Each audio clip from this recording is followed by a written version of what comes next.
မနက်ခင်းတိုင်းကိုလန်းဆန်းစေတဲ့ကော်ဖီတစ်ခွက်ရဲ့နောက်ွယ်မှာကျွန်တော်တို့မသိသေးတဲ့ရှည်လျားတဲ့ခီးစဉ်တစ်ခုရှိနေပါတယ်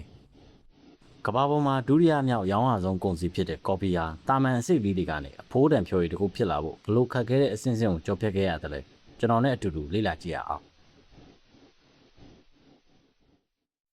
ကော်ဖီသီးတွေကိုကော်ဖီချယ်ရီလို့ခေါ်ပြီးရင်ရင်းမဲ့တဲ့အချိန်မှာတေချာရွေးချယ်ခူးဆွဲရပါတယ်။ခူးဆွဲပြီးသားအသီးတွေကိုနေလန်းပြီးအသားပဲဖယ်ထုတ်တဲ့ processing အဆင့်ကိုဆက်ပြီးလှုပ်ဆောင်ရပါတယ်။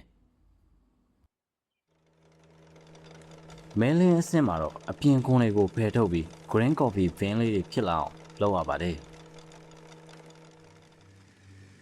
အပူချိန်200ဒီဂရီဝန်းကျင်မှာလှော်လိုက်တဲ့အခါအစိတ်လေးတွေဟာမွေးကြိုင်တဲ့ညိုရောင်အဆင့်အဖြစ်ပြောင်းလဲသွားပါတယ်။နောက်ဆုံးမှာတော့ brewing လို့ခေါ်တဲ့ဖြောဆက်တဲ့အခြေအနေကိုကြော်ဖြတ်ပြီးအနံ့ရတာနဲ့ပြည့်စုံတဲ့ကော်ဖီတစ်ခွက်ကိုရရှိမှာပဲဖြစ်ပါတယ်။ဒါကတော့ကော်ဖီစိလေးတွေကနေအနံ့ရတာနဲ့ပြည့်စုံတဲ့ကော်ဖီတစ်ခွက်ဖြစ်ပေါ်လာပုံအဆင့်ဆင့်ပဲဖြစ်ပါတယ်။အဆုံးထိကြည့်ပေးကြတဲ့တယောက်ချင်းစီတိုင်းကျေးဇူးအထူးပဲတင်ရှိပါတယ်ခင်ဗျာ။